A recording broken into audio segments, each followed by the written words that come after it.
So I wish everyone that's listening to this would have an inspiring and insightful listen, and whatever needs to come out will come out in this conscious conversations, and we'll have a lot of fun recording this, and it'll just be a juicy listen.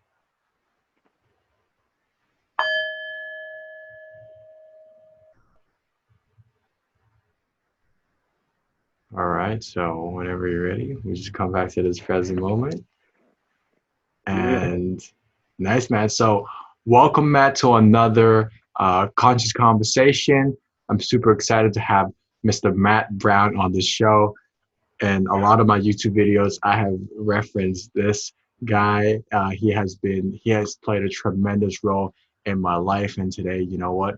It's great to have you on this show. And I'm sure we'll just kind of unfold a lot of insights, and also perhaps talk about some of my insights that I was able to receive from you through our coaching session.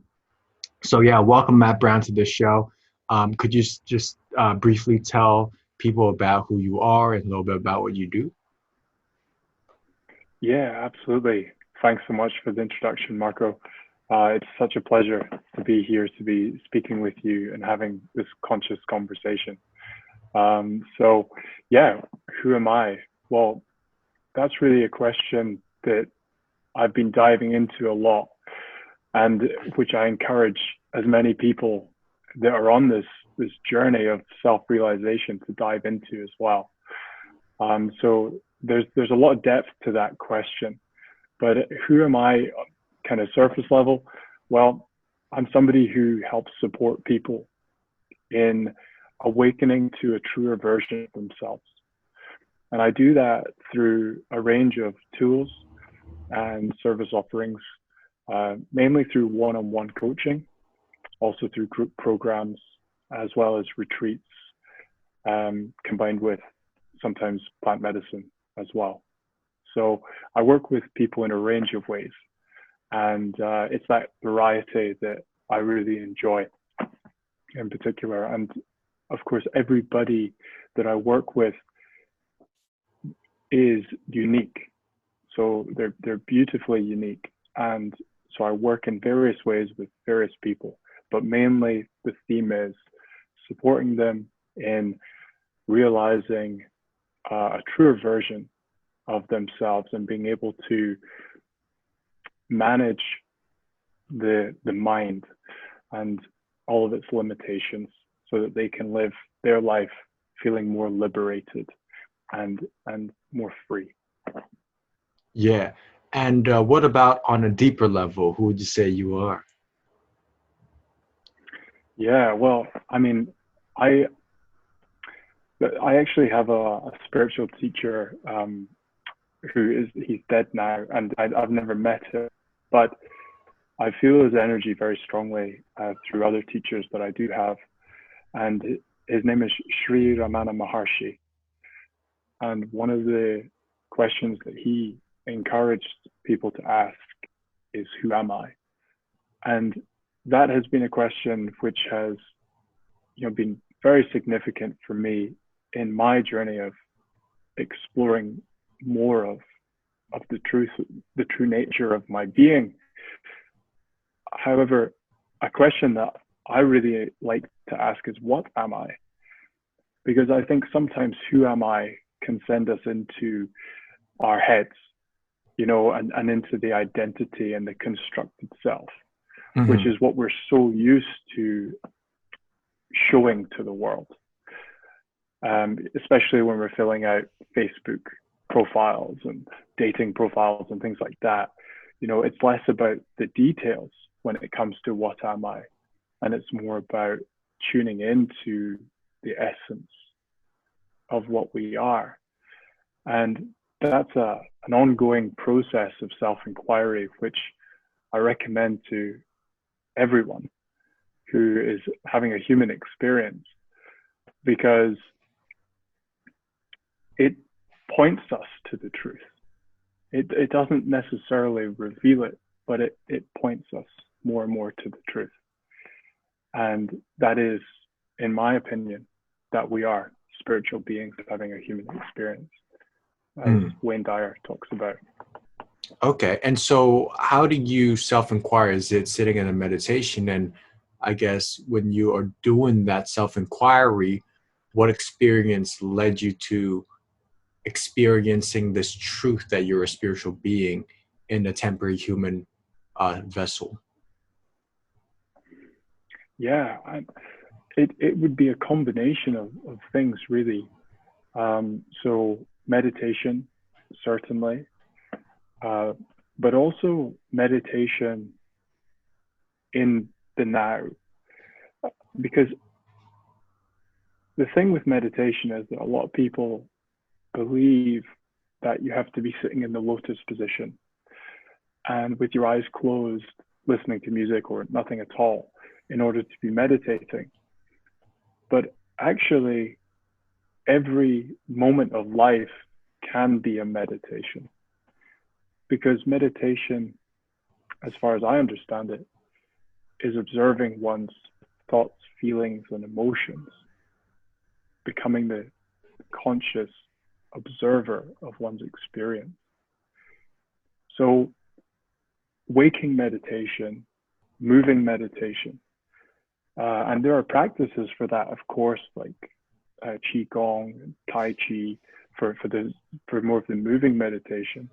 But for me, what's more interesting is washing the dishes and using that as a meditation, or sweeping the floor, or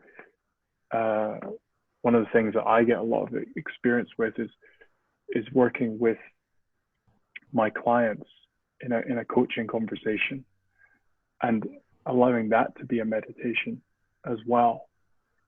And so rather than necessarily setting aside specific allocations of time to sit down in a, let's say, an official meditation, it's about challenging oneself to bring meditation into every moment of one's life. And whilst doing that, whilst being in the moment, also starting to become aware of what else is in this moment and what all is in this moment, as opposed to simply the action that's taking place or whatever is showing up through our five senses. You know, what else is there? And, you know, if I'm the one having this experience, then what is that? And who is that? And so really just starting to go deeper into oneself with how we engage with life.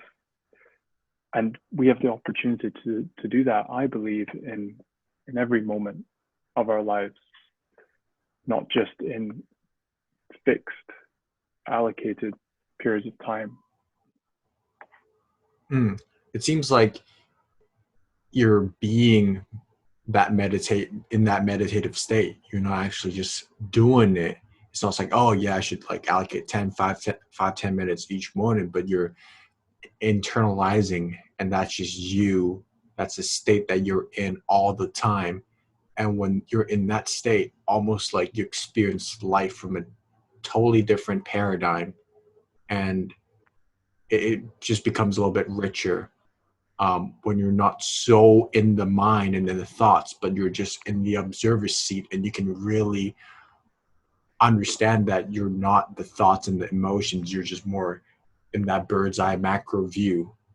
Obviously, I'm still kind of like trying to understand how to be more in there. And I think a lot of the insights was shared in the book Untethered Soul, right? Kind of detaching yourself from your mind. And so from you, what do you think is the benefits? And when you said that you help people become more of themselves, like become like that's what you do, right, as a transformational coach, when they're not, what do you think, who are they being if they're not being themselves? Do you think they're being their mind and not their soul? And is detaching yourself from the mind is kind of like how you help people transform in a way. I'm just trying to connect kind of this insight to what you said when people are not being themselves. Yeah, yeah, wonderful question. So I can talk about this because I used to be let's say, a faker version of myself. And what I have come to understand was really, how do I say, what I've come to understand is the reason why I was not being fully authentic before was because of fear, really. And because I had constructed a version of myself that I believed was going to be more acceptable for the people around me and for the world. So I made it like an unconscious mission in order to construct the best version of myself based on how I believed others wanted to see me and experience me. And of course, that comes from somewhere. That construction has to be generated from somewhere. And so it comes from the mind. And it is usually fueled by fear. Fear of not being enough, fear of not being accepted or loved, fear of missing out on this wonderful life experience. There's so many fears in the mind that tend to govern our decisions every day. Some that we're going to be conscious of, but many that we're going to be unconscious of. And so a big part of what I do is I help people to become more aware of where their fears are getting in the way of them being able to fully express themselves truly in every moment. And it's through that greater self-awareness that they're able to then move beyond that, because they see that that might not be the most resourceful way of being. And actually there's another option. There's an alternative, which is for us to tune into the moment and tune into our heart space and just be rather than pretend to be. Yeah. Let me chime in here a little bit, just to give you some context. So Matt has been coaching me for the past 6 to 8 months now. And I think we met about in 2017, 18, where I was in Edinburgh giving personal development workshops. I guess after that, we can kind of go back to the whole story and how you became this enlightened, seeking, conscious, loving, transformational coach. But I understand what you're saying there, because it's exactly what I was able to experience with Matt, that there's so many limiting beliefs in my mind coming from traumas and things like that, where I don't even know that they're there. And in the book, again, Untethered Soul, they talk about the root pain. So it's like, hey, let's say I have a trauma and we develop a story, and then we create layers. There's the part of ourselves that's afraid, and there's the part of ourselves that's trying to protect the part of ourselves that's afraid. And we create these layers on top of the pain. And so that's why people are so sensitive, because it's not the surface thing they're like being touched on. When you touch that surface layer, let's say someone reject them at a social hangout, it goes to the pain where perhaps they weren't liked or they were bullied in school. So it's like, that's totally subconscious. And like 90% of our thoughts, 95% of our thoughts are governed by our subconscious mind.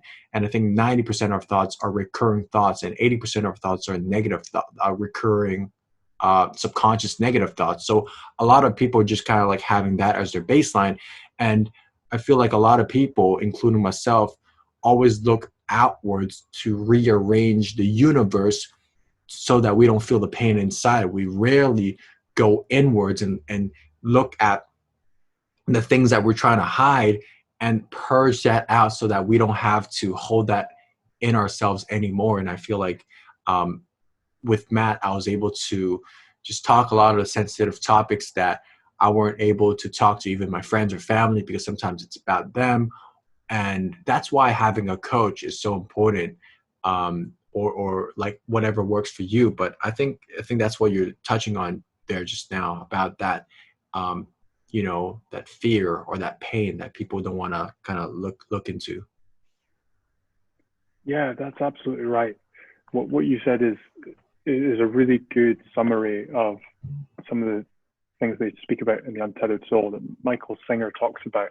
And for any of the listeners, it's a book that I couldn't recommend more highly. Obviously, you're reading it as well, Marco, and I'm sure some other people have discovered it. But it's just a wonderful instruction manual, I feel, for life, and it's something that we don't usually get taught.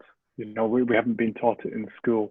We don't usually get taught it by our parents unless they're very conscious people. And for me, it was so enlightening because it just gave me a practical guide for how I could then manage some of these pains and fears and uncomfortable emotions that come up in the moment. Because I think the reason why a lot of people don't deal with them is because they don't know how. They just see them as something that they need to kind of move away from, because that's the best solution they have, that they've come to date, is, okay, that's an uncomfortable emotion, I don't like that, that's painful, I don't like that, so I'm going to move away from it. And what I'm going to do is I'm going to get really good at planning with my mind and calculating and strategizing how to manage my life in a way where my external doesn't touch my stuff, my internal stuff. And that's how I lived my life for many, many years. And when I first became a coach, I started to get better at it, because I started to learn strategies that allowed me to live the life that was in my highest preference. But the challenge to that, and where I ended up hitting a brick wall, was when I realized that in order to be happy, in order to be at ease or fulfilled or content, I needed to have life a certain way. Like I needed to have these conditions in my life. And I saw the limitation in that. And what I realized was that there was more beyond that. There was a liberation that could be accessed for all of us. And that was what drove me to discovering more about what we're talking about here, about how to be the truest expression of ourselves and be fully liberated in this lifetime. Now, I'm not there yet, far from it, but it feels like it's a process and it's a journey, and everybody is where they're at on that journey, and some may have decided not to embark on it, and that's wonderful as well, because we're not all here for the same thing. But it just felt like it's been pulling me for a long time now. And initially it was pulling me unconsciously without me even realizing that that's what I was looking for. But more so recently, in the past few years, it's been pulling me consciously, and it's become my life's work. It's become my highest priority in my life. And it's wonderful that I'm now able to also support others to make progress as well, because that also helps me in turn in my progress. I just want to touch on, right, because I fully agree where a lot of people, when they feel that pain and that fear, like you said, they don't know how to deal with it. So they either suppress it or use, alcohol, drugs, sex, whatever, just to distract themselves, right? I think Gabor Mate said that a lot of one of the common thing with addicts, right, is that they have a trauma, and so the addiction is just a symptom. The root cause of it is trauma. So that's such a powerful insight, and we're trying to solve like these, like, from a scientific way, solve, oh, it's neurons, the synapses, you're not producing enough dopamine, and trying to, we're coming from that level of solution, but we're not tackling the root cause of why they got into addiction nowadays. And that's why people that have tried ayahuasca and was able to heal that trauma got like instantly lose their addiction, right? I mean, that's to some cases, but for someone that's listening to this, right, or let's say in your clients, what commonly, like, how would you guide someone, like, let's say if people don't know how to um, solve the pain or the things that they fear the most inside, because we all have certain things that we don't want to share. It's like a secret that we don't even want to look at it. We never speak about it. We never think about it. We just pretend it's not there. What are some practical things that has worked on your clients or on yourself that could, be a stepping stone to kind of like dissolve that um, thing inside? That's such a wonderful question. So there's a number of things that we can do, and as you've touched on, Marco, a really wonderful way to lighten the load is by sharing our intimate secrets and things that we've maybe never told anybody. So there are lots of ways that we can do that. We can get ourselves a coach or a therapist or a practitioner who is able to hold that safe, non-judgmental space for you to actively listen and to encourage you to open up and explore your emotions. That's an aspect of what I do and what you do as well, Marco, through the coaching. Another way is in a group setting. So something that I'm really passionate about is men's work, and in particular men's circles. And what we can achieve in that space is incredible.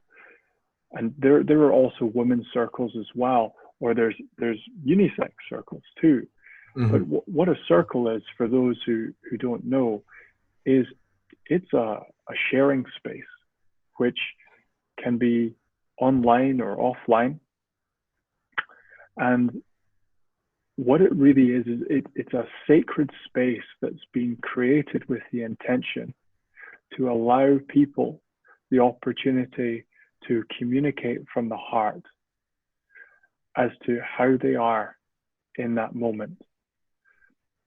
So it can be really, really powerful, because often many of us don't get the opportunity to do that. Sometimes we could be fighting for attention in our family dynamic, or maybe not able to express ourselves fully amongst friends or people that we don't know. So what this is it's a very special environment where there are particular guidelines that allow for people to communicate freely. And those guidelines are usually having one person talking at a time. And you would tend to use something like a talking stick. So this could be a physical stick of some kind, or it could be a virtual token.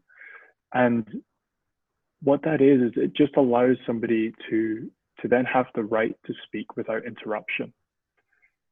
And that within itself, as simple as it sounds, can be incredibly transformational for so many, especially those who have never experienced it before. Now, when you start to add other elements, like the people within the circle who are then being witness to your words, that again has another level of transformation which can occur. Because let's say, for example, in men's groups, maybe the man finds it very easy to talk in front of women because they've established a healthy relationship with their mother growing up, and they've had sisters, or for whatever reason, that individual has found it very easy to talk in front of women. Then talking in front of men might be difficult for them, and expressing themselves truly in front of men might be difficult too, especially if they're starting to talk about things that might be considered a weakness to reveal. When they're talking about vulnerable issues or topics, particularly aspects of their shadow self or secrets that they've never shared. So that's another incredible way, and that's a big part of my work as well, is being involved in men's circles, but also facilitating my own as well in the form of programs. So typically, the last one I did was 12 weeks. Another way is through journaling. So journaling is so underrated as far as I'm concerned, because really it's just a pen and a piece of paper. When we look at it, we distill it down. But what's so powerful about it is that it can allow us to have the space to reflect and start to discover things about ourselves that we weren't previously aware of. So through that process of reflection, instead of having something come into the mind and then out of the mind, we are putting whatever's coming in or coming through us down onto the paper. And we then have the opportunity, if we want, to reread that again or expand upon it. And what we often gain is we're able to capture insights through that process. And we're able to dive deep into subject areas that we may have previously just ignored because they were uncomfortable, or we didn't like that aspect of ourselves. So we thought, well, I don't like that, I'm going to push that away.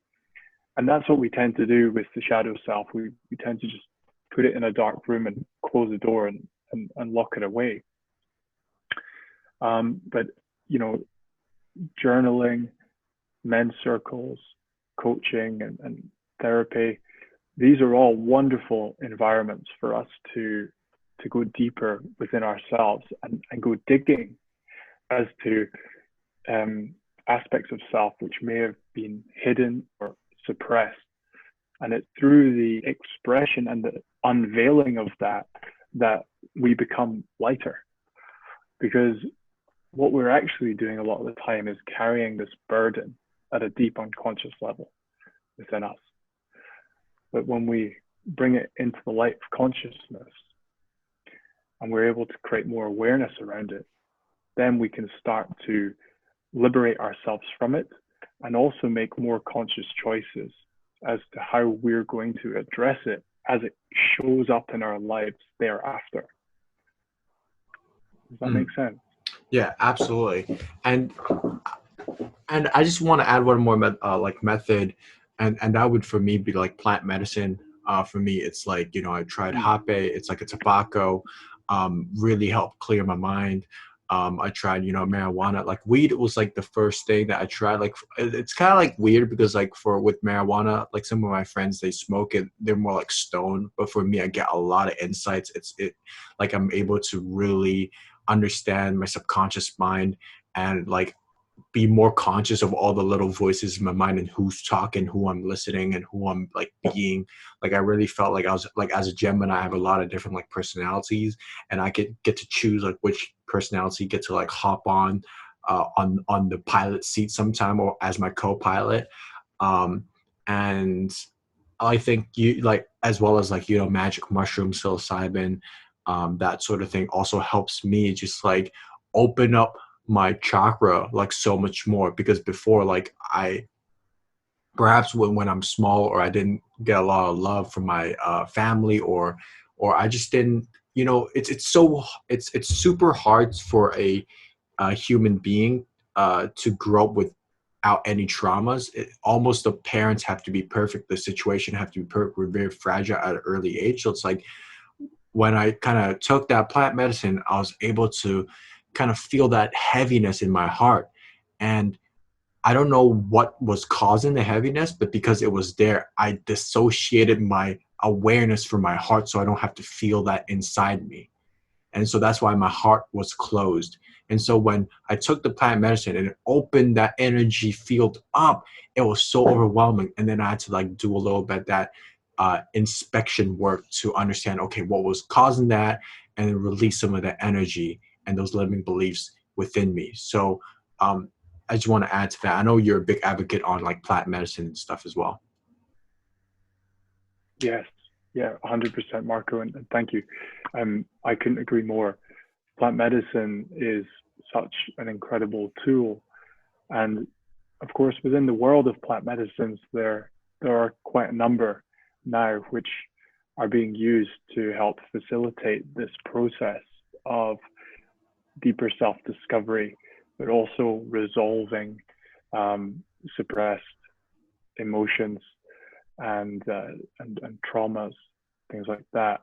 As you say, it's a wonderful way to access things within the unconscious mind that we may not be able to in our everyday waking state. And another really powerful way as well, which just came into my mind there, was breath work, particularly holotropic breath work. That's something which I was so surprised with, because I've had some experience with the Wim Hof method, and I dove quite deep into that at the start of 2017, and I've had some profound effects from that. But then it was only fairly recently, I would say, that I discovered holotropic breath work as a means of opening up the unconscious and allowing energy blockages to be processed within me and removed. And I was just blown away by how powerful that was as well. So for those people who are maybe a little bit reluctant to explore the plant medicines, I would say holotropic breathwork is something that is well worth exploring. It's very safe and very, very effective. So what's the difference between Wim Hof and holotropic breathwork? So Wim Hof encompasses a few aspects because it's a method as opposed to necessarily just the breath work on its own. But the method encompasses cold exposure. There's three pillars. It's cold exposure, commitment, and breathing, I believe. Mm-hmm. And so the cold exposure is all about putting oneself into a challenging environment where it's sending the cold, the freezing cold is sending signals to the nervous system, which then triggers certain responses in the body. And it's very effective, especially for people who have things like PTSD, depression, anxiety, these kind of things, because what it does is when you go into the cold in combination with the right breathing, it brings you into the present moment because there's nowhere to go. Yeah. So you're there, and it's about having the courage to meet that discomfort face to face and being fully in that moment, and also developing the ability to hold the energy in the body in a certain way in order to be well. But in terms of the breathing aspect of it, it's just a slightly different breathing rhythm with Wim Hof. With holotropic, it's a continuous rhythm. So you're breathing in out on a continuous loop. And with Wim Hof, you tend to breathe in and out like in shorter bursts, and then you're holding breath for periods of time. And you're also then squeezing the energy up into the pineal gland as well. So it's just kind of slightly different techniques, but both are extremely powerful, especially for releasing the DMT, the dimethyltryptamine, in the brain. Really All powerful right. for that. What? So you've experienced some DMT being released in your brain before, like through this breathing technique?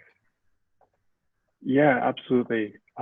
Especially with the Wim Hof, because the way that we do it with the breathing, there you're holding your breath for periods of time, and then you're charging the energy. You're sending the energy up into the mind, into the pineal gland, and that's where it's created. And so there's been many times where I've seen all sorts of multicolors and things like that, and had that very euphoric effect, almost like one might be taking drugs or something like that. Oh wow. Okay. And so you do it through like a YouTube guided one, or like you go to a class, or what's the method that you use? Yeah, so well, with Wim Hof, for example, like he's got so many resources online. So the best place to go, in my opinion, would be YouTube to check it out initially. And then if you're interested in doing the course, he does a 10-week online course, which I believe is called the Fundamentals. And that will then take you through daily exercises where you're doing a combination of meditation, breathing, yoga, like stretching, as well as cold exposure. And you kind of get set different challenges every day to do. So it's a real commitment, that one, but it's incredible, and it's life changing. Mm-mm. Yeah. So I think we focus on like the what. By the way, absolutely amazing. Like I do a little bit of breath work as part of kind of like my morning routine, but sometimes I get slipped out the way. Sometimes I do a little bit of drumming, but it's good to remind myself that we have all these tools, right? That's really focused on the what. But I think for some people, right, let's say if I think back to when Mark was a bit depressed, or like he was not the most motivated version of himself, like what got me up? Like I know that there's therapy, there's coaches, there's so many like different modalities out there, hundreds that could help me, right? But I think as you know, like the thing that would really ignite people is their why. And the thing that got me to start moving is to understand and believe that there's a better possibility out there, that there's a better way of experiencing life, and that like it's not your purpose in life to be unhappy. You're not born here to be unhappy. There is so many different um experiences that you have, and it's not really tied to the material possession. As you know, like as I grow and as I improve, I'm like, wow, like my quality of life increases as well, right? So like I'm sure that you have like this whole totally new different experience of life from like when you uh finish university and you start working in the marketing and the oil rigs, now to this version of yourself where you're a transformational coach. So could you just kind of like guide us a journey of like the difference in life that you've experienced from when you started till now, and how did you kind of like make that journey from where you were to where you are now? Yeah, I'd be happy to. So before I I dive into like my journey and just detail the sort of milestones and everything, if I was to summarize, what I would say is that, as you pointed to there, Marco, there is a far greater enrichment of life which has happened as a result of me committing to a greater possibility for myself and for my life. And if I was to summarize how that has taken place, it would be a greater trust in myself combined with a greater trust in life. Mm. And I think that would probably summarize like how I've been able to increase the quality of my life by engaging in these practices and learning these skills and going on this journey of seeking greater truth about our existence. So where it started for me was when I was at school. Actually, I was really into personal development from a young age, probably about 14 years old. And I started reading books and then applying the strategies in the books to aspects of my school career. So, playing rugby, singing, drama, the classroom, all different areas, and realizing, wow, like the stuff that I'm reading actually works. I'm getting better results when I apply it. And that then created a fascination for me with human behavior and how one person can have a completely different experience than another if they choose to apply certain strategies to their life. And I just became fascinated by the people who were considered to be the most successful in life, the ones who had maybe been the most successful in business or in sports or whatever, A-list Hollywood movie stars, these sorts of people, certainly the ones that appeared to be the most successful anyway. And of course, success can be defined in so many different ways, but it was how I saw it as a child. And for me, what I then created was this kind of unconscious mission that I wanted to have the most successful life possible for myself. And I was going to embark on this mission to fulfill that. And anyway, I actually ended up, through my fascination with human behavior, I decided that maybe advertising was the thing that I needed to get into first and have this kind of other project as a sort of side project.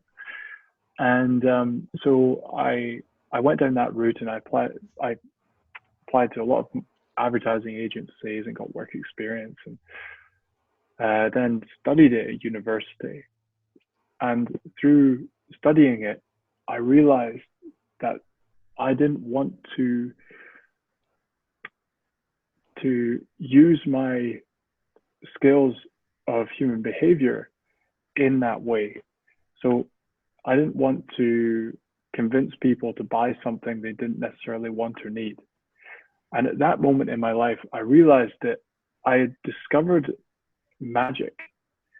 And I now had the choice as to whether I was going to practice black magic or white magic. And this has only come as a kind of later reflection, but that was really the kind of crossroads in my life at that point.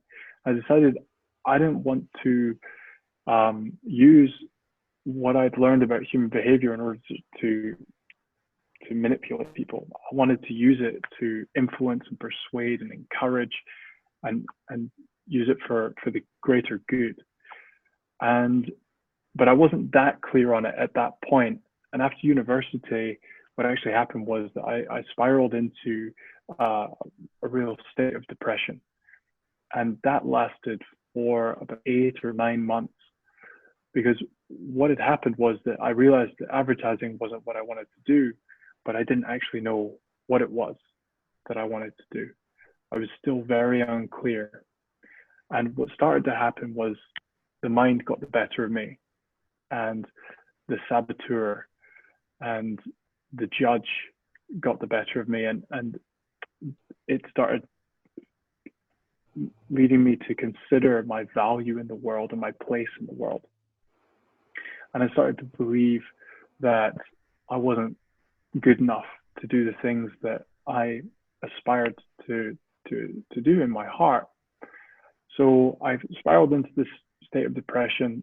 And what I learned from that experience was just how powerful the mind truly is when we allow it to take the steering wheel, and when we allow it to be in charge. And as difficult as that experience was, it was probably the greatest lesson of my entire life, because I realized for the first time that even though I had a loving family and I had a good education and I had really all the resources that I could have needed or wanted in terms of being able to afford accessing them, I was still not able to get myself out of this place that I was in, this dark place. And so what I realized was that I needed to take full responsibility for improving the quality of my life, and that nobody outside of me could really do that for me. So that's when I decided to move to Edinburgh from Aberdeen, and I ended up living with some friends and taking on some small jobs. I eventually got the opportunity to work on oil rigs as a drilling fluids engineer. So I flew over to the United States. I did my training over there, and then I came back to the North Sea to start working as a drilling fluids engineer on one of the drilling rigs. And for me at that time, it was really just to help me get a bit more self-confidence and self-assurance that, you know, I was actually capable of fulfilling a role of some value. And it was a kind of temporary solution at that time. I thought, well, I'll do this for a year, I'll make some good money, and in my time off, I'll be able to explore what I really truly want to do in my heart. But what happened actually was that 1 year led to 2, and 2 led to 4. And before I knew it, I was in my 5th year of working on the oil rigs. And I was really experiencing a lot of stress and burnout from just the high tense working environment that I was in. And due to my position of responsibility, the pressures that came with that as well. And it was at that point that my health was screaming out to me, and it was saying, you know, something needs to change here. So I then went and came back on shore, came out of the industry altogether, and started working with my brother in natural health care. And at that point, he was an established chiropractor with his own clinic, and I was coming in from a sort of marketing perspective and helping him in that way to gain more new patients for his clinic. And organically, I started to take on more marketing clients who were also small business owners who had similar challenges, you know, in terms of getting more clients, customers, or patients. And I was putting what I had learned at university to the test, really. And I was getting some good results. But I still knew in my heart that that wasn't quite what I wanted to do. So I went back to the drawing board and, you know, eventually plucked up the courage to work through my limiting beliefs around becoming a coach, which is something that I actually looked at 10 years prior, amazingly. And the irony was that it was my limiting beliefs that stopped me from doing that previously. So I then decided to study as a life and business coach, and that was at the start of 2017. And it's really been a very interesting journey from there up until now, where I've explored personal development in all different kinds of ways, which has then led into more spiritual growth and personal growth more than anything else. So yeah, that's kind of it. That's sort of the journey so far. Mm. And it's really how synchronicity happens, because at that time I was in Edinburgh. uh, I was the part of the personal development division of the entrepreneurship club, and I reached out to you on LinkedIn. You came and gave a speech, and we kind of developed an organic relationship there, where I kind of helped you with some marketing. You kind of gave me a taste of coaching, and that really helped kind of like my depression a lot. Like exactly what kind of you went through when you were in university, where you doubted yourself and you had like the mind was kind of taking over. I was just kind of very, very judgmental and very harsh on myself. I'm not sure what's your impression of how you kind of remember the version of me back when you coached me in Edinburgh till now, and I think because I met you and also my other coach Corey, like it had guided me into the path of understanding more about spirituality. I remember you gave me the book, The Angel of Abundance, to read, and you told me your mom like was into Reiki. I was like, what's Reiki? What's aura? Like all these like little rabbit holes just popping up left and right. And yeah, like definitely if I haven't met you, I probably wouldn't like started Divicati, or probably would take another form of what, yeah, kind of like this what my heart kind of wanted to do. So yeah, I was just kind of reflecting back, kind of everything aligned there at the right place at the right time. Yeah, there certainly seems to be a grace that life has where everything is almost divinely orchestrated in a way to so that it works out nicely. And yeah, like one of the hardest parts for me was trusting in that when I hadn't necessarily had any firsthand experience of it before, and trusting in myself enough to keep following my heart during the dark times Mm, and through the uncertainties, and despite what other people, particularly the ones close to me, thought about my decisions in life, because I came up against quite a bit of resistance as I got more and more involved with what I'm doing now. And what I've come to realize as a result of that is that as much as the people close to us love us and can have the best intentions for us, the only person who truly knows what is right for us and what is true for us is ourselves. And so it's really a hero's journey in many respects when we start following the heart and we stop following the head.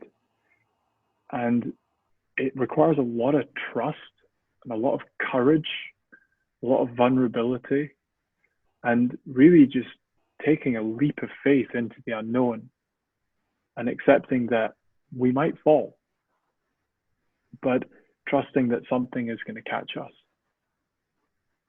And that is, I consider when I was 21, 22, thinking about going into coaching, and I think, oh, that would have been how great that would have been to have gone into it back then. But actually, I would have robbed myself of all the life experiences that I've had up until now, or up until when I was 30, and then committing to that again. And they have been some of the most valuable experiences of my life to date, because they've taught me the most. They've taught me what it feels like to do a job that I hated, that was unfulfilling, and it was completely out of alignment. It taught me so many things, how to follow my heart, regardless of what the people closest to me believed or thought was in my best interest. And mm, that's something that I also encourage my clients to do as well is to follow what is right for them rather than what they think is right based on perhaps what other people have told them or their education or their conditioning or their fears. Mm. And I would all even add to that, like follow your heart, even if your mind disagrees with your heart. I feel like even within yourself, there's that conundrum, and I could definitely relate to you because kind of like I took a big leap of faith, um, taking a gap year to pursue, Divicati and like being a coach at such an early age, and obviously uh, I didn't know how that would work out, uncertainty, but well, I got my university degree after 3 years instead of four. And right now, I'm kind of stepping away from the coaching business model into something that's more aligned with myself. Still kind of working on that. Podcast is one thing. So, you know how people say that, like, a lot of people are not willing to follow their hearts because they want to follow that safe traditional path, but that path all like, yes, you would have like certain securities like the baseline of the Maslow hierarchy needs, but you'll never actually reach the higher top levels of the pyramid, that self-actualization. Your consciousness would be trapped there because like you said, it takes like I think there's this quote like that universe would only reveal its secrets to the people that are willing to follow their hearts, something along the lines there. So it's like almost a sense of like you got to prove yourself worthy until you're able to unlock these more um, high level, I guess, like insights. I don't know how to put it, but like I guess you understand what I'm trying to say. Mm, yeah, completely. And I love that quote. Um, it's so true in my experience. It's almost like we're playing a video game and we we've got to unlock the different levels of the game. And as we unlock them, we are able to experience life at a completely different level of consciousness. And as we do that, more of the secrets of the universe are revealed to us. And that's the true magic of this life experience, is it really depends on us, what we see and what we experience. And this is why for me, it's one of these, it's the most fulfilling game that we can possibly play, is the game of self-discovery, self-realization, self-actualization, and rediscovering the truest essence of who and what we are, because it's unlimited. It's not like we reach level 100 and then the game ends, and certainly I can't say that from experience because I haven't reached that level and I don't know for sure, but it seems that it has this infinite quality to it. Mm-hmm. And for me, that's exciting. Yeah. One book came to mind about that, like taking that big leap. I think it's called The Big Leap, by an author named Gary.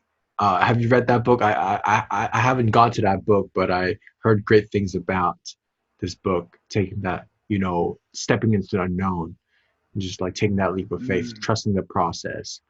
Or there's another book called The Surrender Project. I think you read that book, right? Talks about a Yeah, similar concept, right? so it's another Michael Singer book. It's called The Yeah. Surrender Experiment. So yeah. And yeah, so what he really talks about there is how he has chosen to surrender to life rather than live his life through his preferences, which would ultimately be coming from the mind. And so that he shares many, many experiences in his life where he's chosen to go with the flow of life, despite it not being in his highest preference at that time, but then explaining how the gift revealed itself at a later date and how it went on to being incredibly supportive for him in life. And he's an incredibly accomplished individual, Michael Singer. Not only is he a best-selling author, but you know, his life prior to that was just full of successes in business and in software development, in building. He had a building company called Built with Love.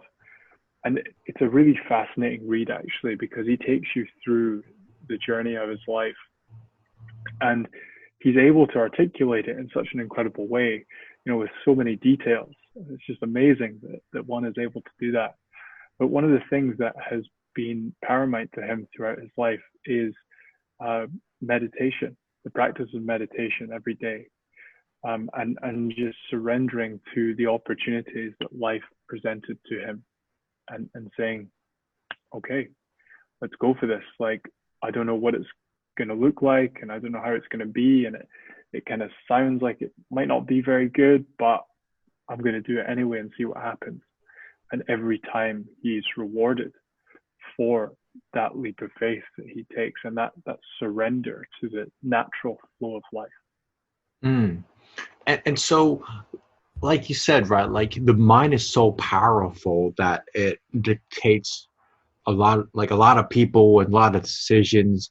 And so I guess the other software, the other operating system, perhaps it would be following their heart and following the intuition, as you always like to say, the inner God, the inner guidance, or what do you say?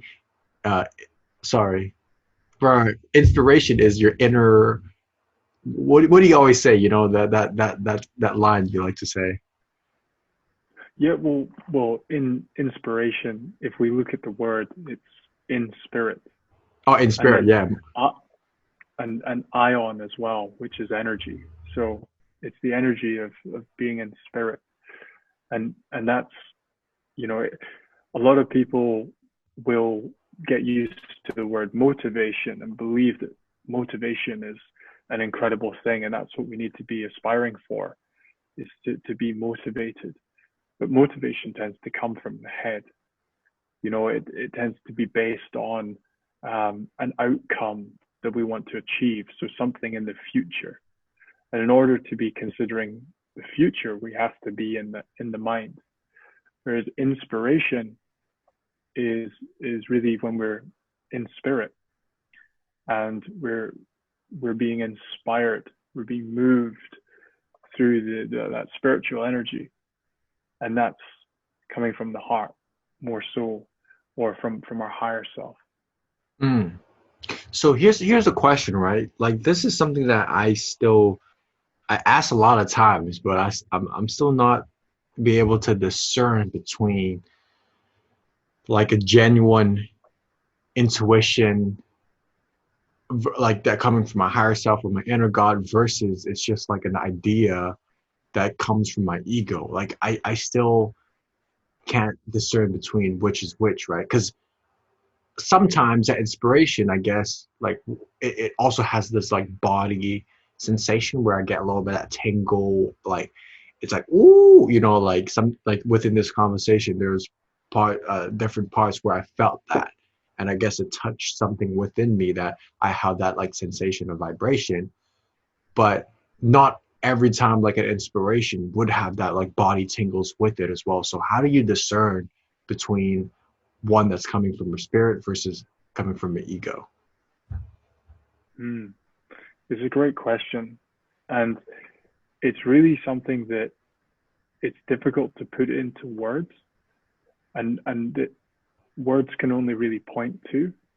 But if I was to try to explain it, how I would say, what I would say is that it has a different quality to it.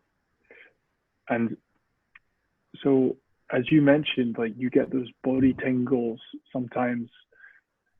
There's also this like deep sense of knowing that there's something very truthful about it. There's something very in alignment, and it's like rediscovering what has a truth which has always been there, but actually just shining light on it for the first time. And it's like, oh yeah, that's right. That's true. Versus thinking about something and thinking, okay, I want to have lots of money because when I have lots of money, it means I can buy that big house and that fancy car and do this thing. Or I want to be on a stage and have everybody shouting my name because that would make me feel really good. Or I want to connect with this beautiful person and have a romantic relationship with them because then they're going to make me feel love inside and they're going to make me feel complete. It's like motivation is like in the mind where we're trying to get something from life. Inspiration is more we're inspired to give something to life. It's quite different, and it tends to come from we would bring the awareness down into our body when we're feeling inspired.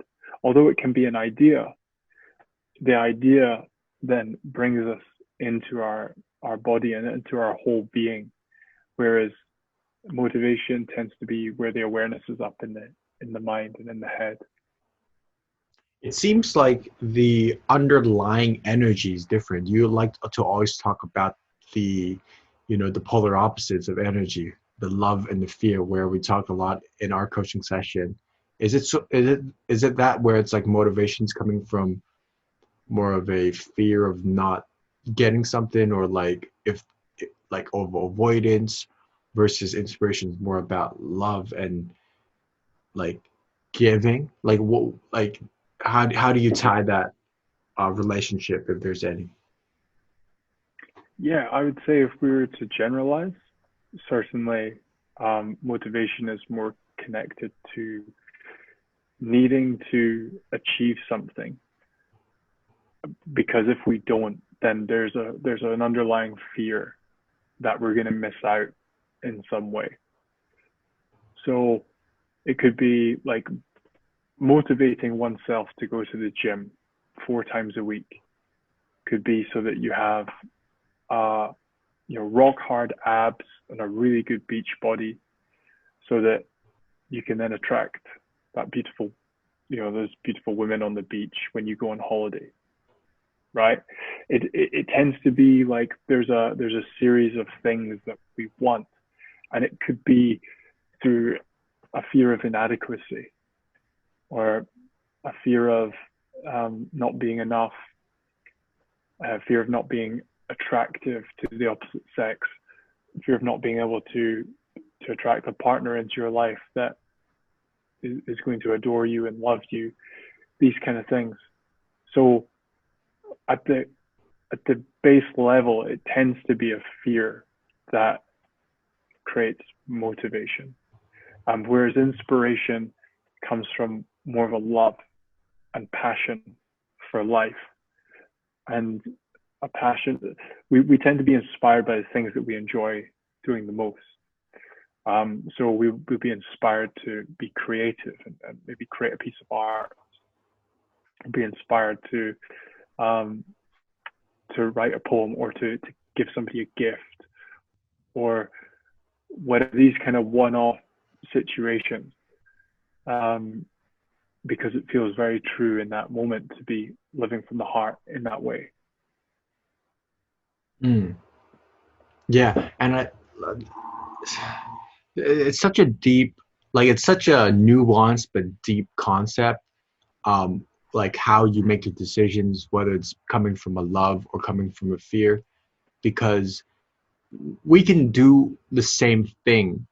Let's say I'm doing this podcast, but the intention could be totally different. It could be like, oh man, I would love to talk to Matt, and like it'll be great. We'll get some nice juicy insights and we'll share it to people. That's coming from like more love based insight. Or like, oh shoot, like I have to reach out to Matt, because if I don't, like I want to make a YouTube video and like the algorithm will punish me. So it's like coming from a fear.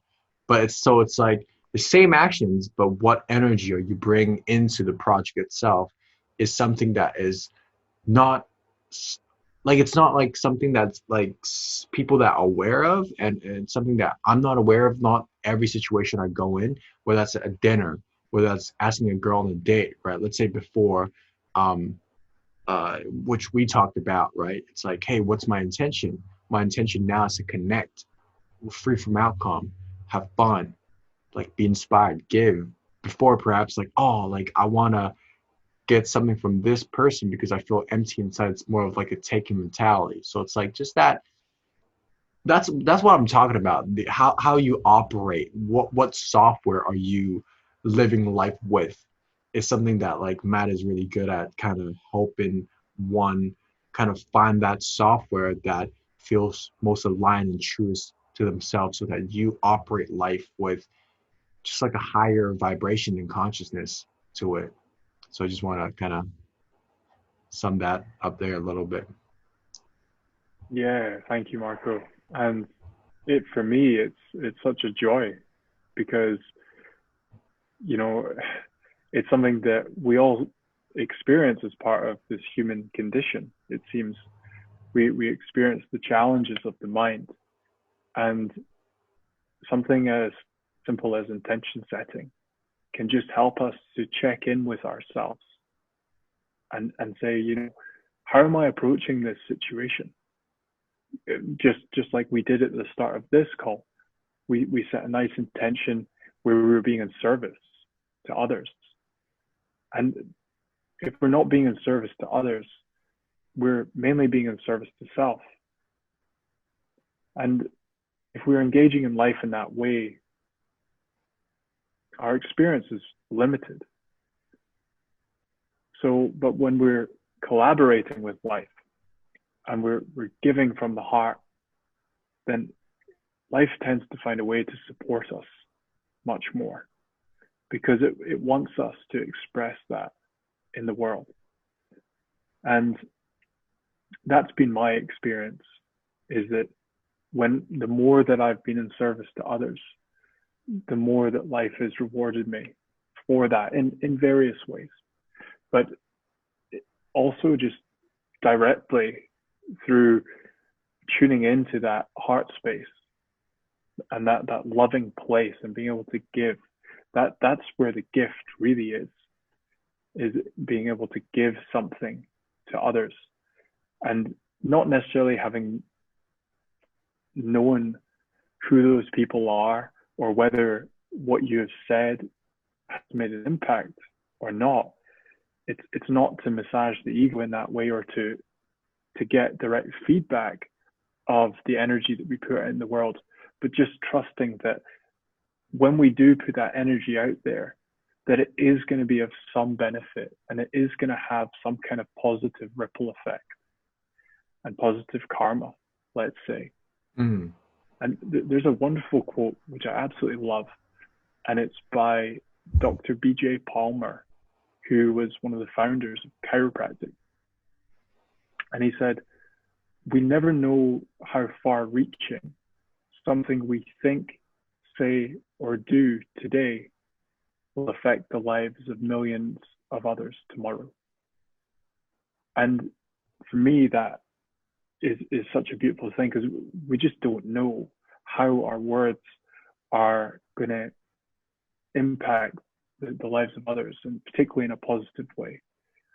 So for me, in every coaching conversation, I have a deeper level of awareness that by supporting this individual, not only am I supporting them, but I'm potentially also supporting their loved ones, the people they live with, their friends, their wider circle, and everyone that they come in contact with that day, that week, that month, for the rest of their lives. And that is deeply, deeply fulfilling. Yeah, absolutely, man. You definitely have touched not just me, but obviously, if I have to think back on the conversations that we've had, like we talked about friendships, so I'm able to be more myself and kind of talk more from like clear, like authentic heart space. Probably my future wife would thank you, or future girlfriends, for being more genuine and just vibing on that connection rather than like trying to fill the void within. Obviously, my family has been a big topic of ours. So yeah, you definitely has touched also my wider spectrum. And I think it's just like, um, everyday people, just like I'm smiling more. I'm just like being a more positive version of myself. And that's a crazy thing. Like I'm walking down the street, and apart from kids, I don't see much adult like smiling, and they're very kind of like in their minds. They're not really in their present. And so I'm trying to like just um, be a little bit more goofy and have more fun in lives. And as we have developed the mantra, like, you know, live in the magic of life. And I feel like the more I'm able to kind of like let go of some of the things that I was holding on to, I have this like natural high. Like I'm on truffles in Amsterdam for the first time, where everything was just so magical. I'm like in a Disney movie. And the fact that like every single day when I can walk out my house, and when I look up in the sky, it's a great day. It's beautiful. It's like, wow, this is amazing. I'm like high naturally. Obviously not like high, but like higher than before. Like my baseline is elevated. So I think those are like some of the things I can congruently say that I've experienced from just constantly working on myself more and more. And obviously that you said, like, there's infinite levels, and that's the beauty of it, that we can always keep reaching for something greater, but at the same time still being satisfied of where we are right now. Mm. Yes, 100%, Marco. And, I'm so pleased to hear, just how your life has become more enriched because of the work that you've committed to and the investment that you've made in yourself. And, it's wonderful to hear that. But of course, it's also, um, it's great just to trust that's also happening as well.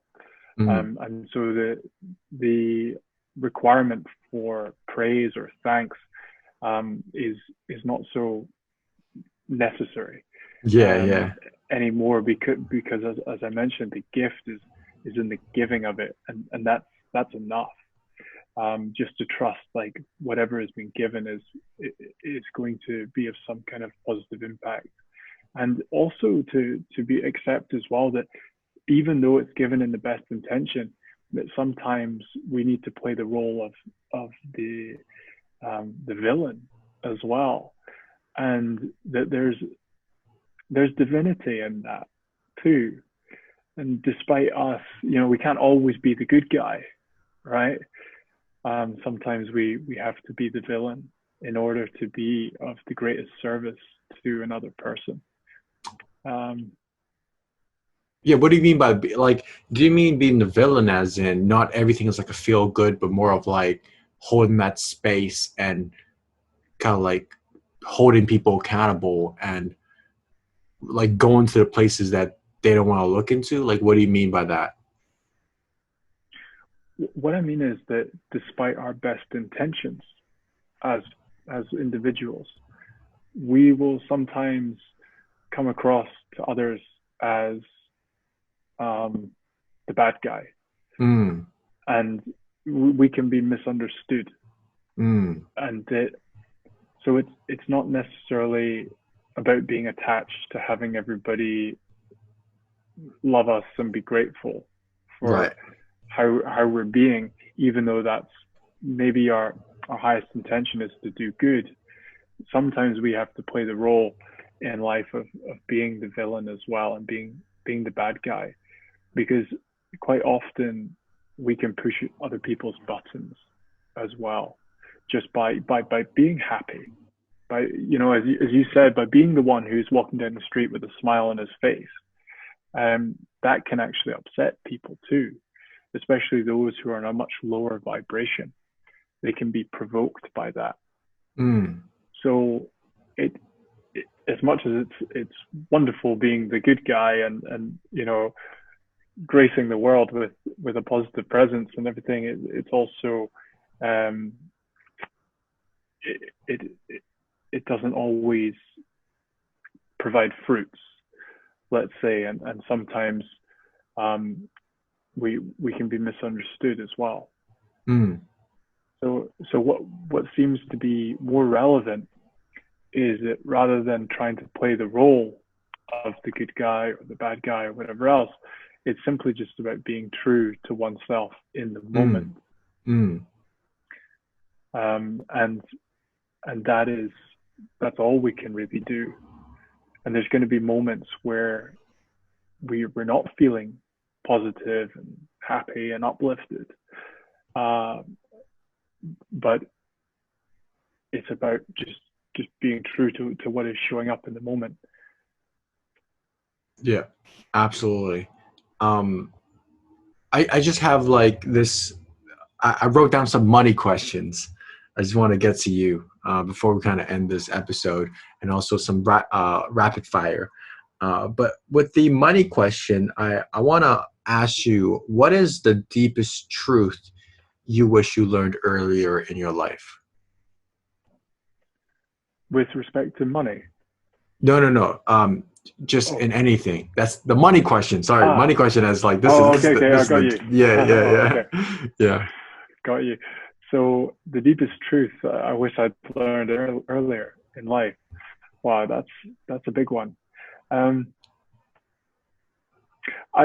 Going back to what I said before, I think the deepest truth would be trust myself, regardless of what is going on in the world, regardless of all the noise, and especially regardless of what the people who love me and who are closest to me believe is right for me.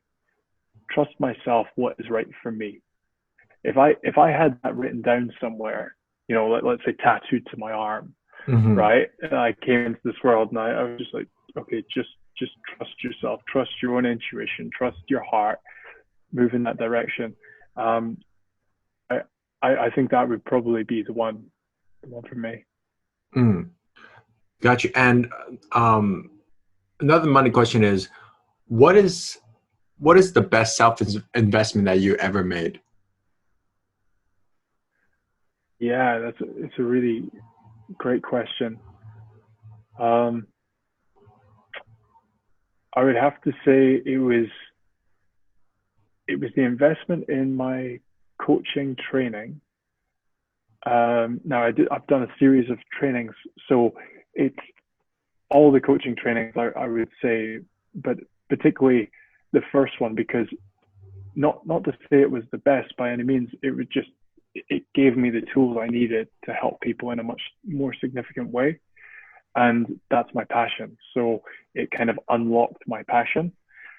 And also the investment in my first coach, I would say as well, because what that unlocked for me was experience of having a committed relationship and partnership with another person. And that gave me so much more of an understanding as to the benefits of coaching from a client perspective, not just a coach's perspective. So I would say those are probably two of the most beneficial investments. Nice. And my last money question is, like, as of right now, I think you allude to earlier in the conversation, but what are some things that still captures your curiosity that you're focusing on, or something that you are still going through? It's still it's still an obstacle in your life. Like what are some of those things right now? Great question.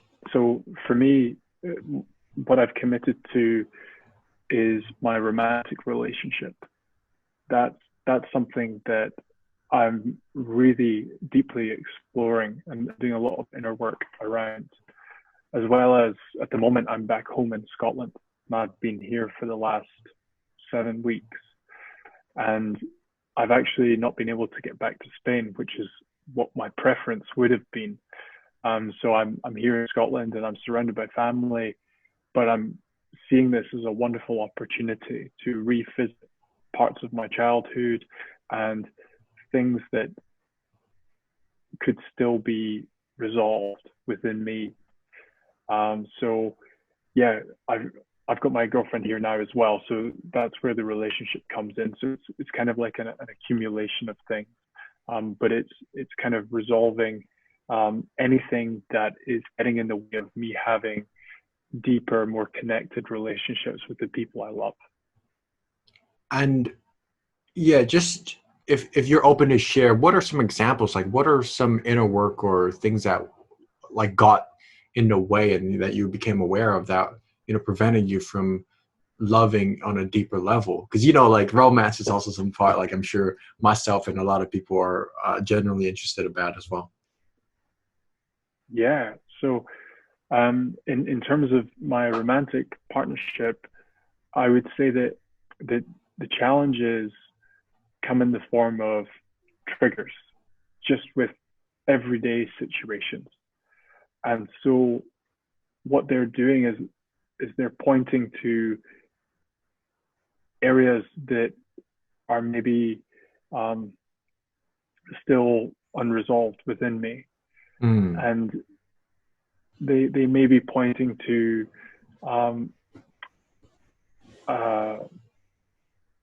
issues that I've had in previous relationships, particularly with my mom or my dad, or my brother, or girlfriends growing up, these kind of things, my relationship to the feminine, let's say, in general. And just through this kind of exploration process of where I'm contemplating some of these situations at a deeper level, I'm then able to see, okay, my girlfriend is maybe triggering me here, but it's not about me simply saying to my girlfriend, you need to stop doing that so that I don't get triggered. Like what we touched on at the start of the call, it's not about managing the external conditions of our environment in order to be okay. It's about saying, okay, I'm just going to take a little bit of space to explore this at a deeper level, because what you've showed me is that I have an area here that has the potential to be worked on. And so I can actually then come back to you with some gratitude for that, and as well as go away and see this as a mini project to work on. So, for example, she may look at me in a certain way, she may say something, whatever, and it triggers me emotionally, and then maybe I feel anger come up, or I feel sadness, or whatever it is, frustration, who knows, an emotion comes up, and then I'm able to take a step back and say, right, I know what this is. This isn't you affecting the quality of my life and my happiness. This is you improving, giving me the opportunity to improve the quality of life and my happiness through the trigger. So now I can go away and really seek to discover where that comes from, where the root of that is. And I've been mapping out a lot of areas connected to the feminine and everything else, and also connected to like how I see myself as a man in the relationship as well, and looking at old beliefs that I may have inherited from seeing my dad as his role as a man in the relationship and as the masculine. So it's been incredibly powerful to have the opportunity to go through this, especially with the people who are closest to me, who can trigger me, but where I also have the space and the time to explore it as well. Man, that's beautiful. Like I had two relationships, but I remember like just being in a relationship, like you learn so much about yourself, because a lot of it brings so much up. And I feel like they even say that when you have a kid, that's like being in a relationship like times 10, because the kid will like trigger you even more, and like that's your best teacher in a sense. But man, like that's the humbleness, and that's the willingness, that growth mindset to be able to look at yourself and have the tools to become self-aware and analyze yourself, reflect, and see how you can improve, like seeing yourself as a project and like something that's never gonna end. So that's like the mindset I love. And as well, just kind of like I really like the mindset. It's like being appreciative of the triggers, but not being angry at the trigger, seeing this as a stimulant for your growth. So I think that's very beautifully put, man. Yeah, so just ending off here, I got some rapid fire questions. I want to rapid fire association. So I'm going to say a certain word, and I want you to just give me like your one sentence. What do you think about it, just from yours, on the spot? Yeah. Sure. Okay. Cool. So, astrology.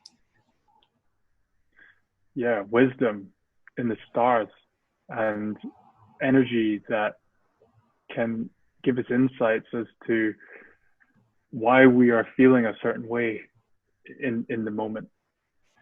Ayahuasca. Yeah, wow. Wisdom in nature. Mother Ayahuasca can teach us so much about the true nature of ourselves, and also it's incredibly healing. It can show us where we have the opportunity to heal our wounds. Meditation. Beautiful practice. It's just incredibly powerful, more powerful than we will probably ever realize. 2021. Oh, so much potential.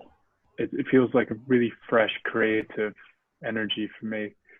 And it's a real step into the unknown, more so than ever before for me personally. Age of Aquarius. Yeah, this is something which is very relevant. Coming back, the age of the psychedelic movement in the 60s and 70s. So yeah, I feel like it's a very potent age and time where a lot of people are becoming very conscious, and we're going to see a lot of shifts across the world globally, and we're going to have people waking up who we would never have considered to be conscious or spiritual, but they're going to start. The world is waking up.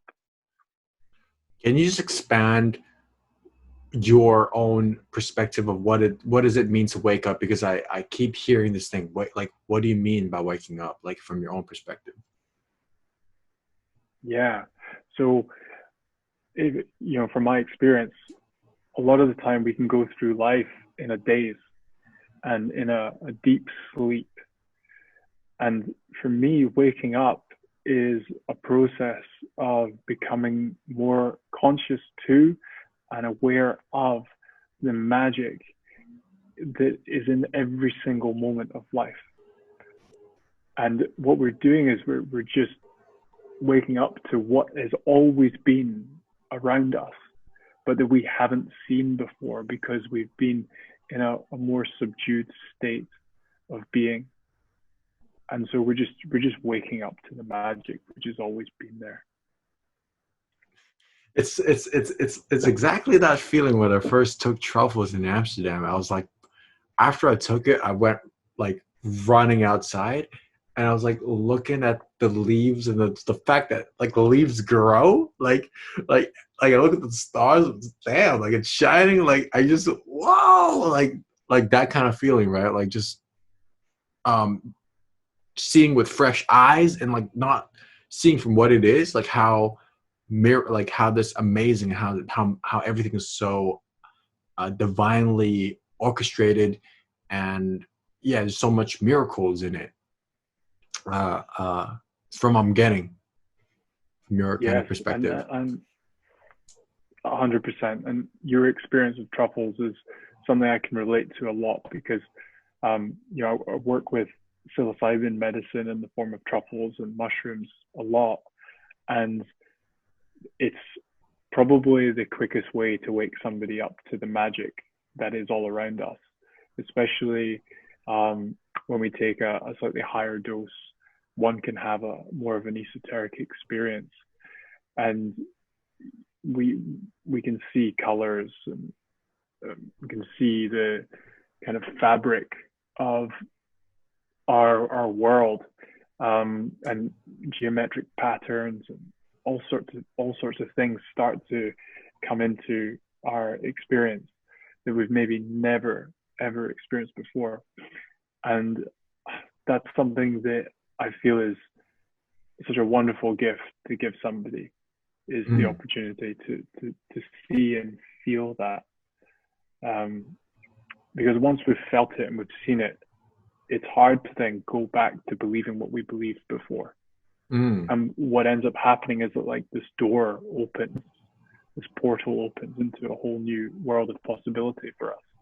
And we become more and more intrigued usually and curious as to what else is in there.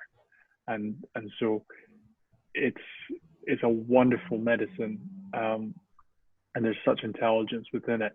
And I feel like, you know, it's very supportive of anybody on a spiritual journey. Not just mushrooms, but, you know, not just ayahuasca, not just iboga, not just bufo. There's so many, and they're all very supportive. Cool. So back to our associations. God. God. Wow.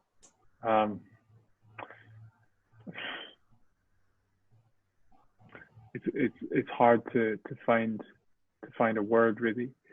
I feel like we are God, and everything is God. It's expressed in everything, and yeah, it's just the wonder of life. No problem. Money. It's an energy which is very helpful, but it can also be very unhelpful as well. And I feel like another word is abundance. But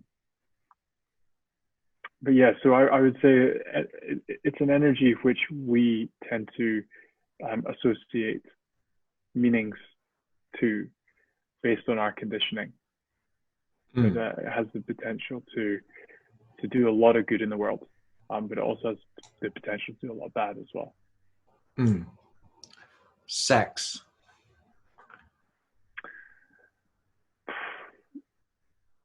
It can, again, it's like money. It can be really surface level, superficial, or it can be the most incredible magical experience where two people come in union with each other, and it can be an amazing experience. So sex itself is a process, but what happens during that period of time is really, it just depends on the individuals and their intentions, I believe. Nice. My last one is spirit guides. Spirit guides, yeah, they're all around us. They're all around us all the time, even if we're not aware of them. And they will nudge us in directions that are in our highest good. And so they can come in the form of angels, they can come in the form of people who have passed over, ancestors, ascended masters, whatever you want to call them. But they tend to be mostly invisible. But we are supported by them. They're incredibly supportive for us, and they're there to help support us in what is in our highest good and in the highest good of others. Gotcha, man. Well, Matt, thanks a lot for this conversation, man. Is there anything that you just want to kind of share or touch on a little bit? Yeah, you know, I've just really enjoyed the conversation, Marco. So thank you so much. Yeah, I don't really have anything at all. Just that if anybody is inspired by our conversation and they want to reach out to either of us, then, you know, I'd certainly encourage them to do so. And I'd be happy personally to answer any emails or anything else that somebody has. If they're interested in connecting with me, then it'd be my pleasure. Awesome, because you have the men's circle and also the one-on-one coaching. Any other services that you offer? Yeah, I also do private retreat experiences using plant medicine as well. So mainly in the form of mushrooms, psilocybin mushrooms. So if that's something that people are interested in, then I'm happy to explore that with them. But yeah, that's it. Yeah, awesome, Matt. Like, yeah, we touch on a lot of things today, and just hope people that listen to this episode, just got something great out of this. Yeah, man. So thanks a lot. Yeah, thank you so much, Marco. It's my pleasure. So thank you. Cool, man. Well, yeah, that's it, man. That's our conversation. Beautiful.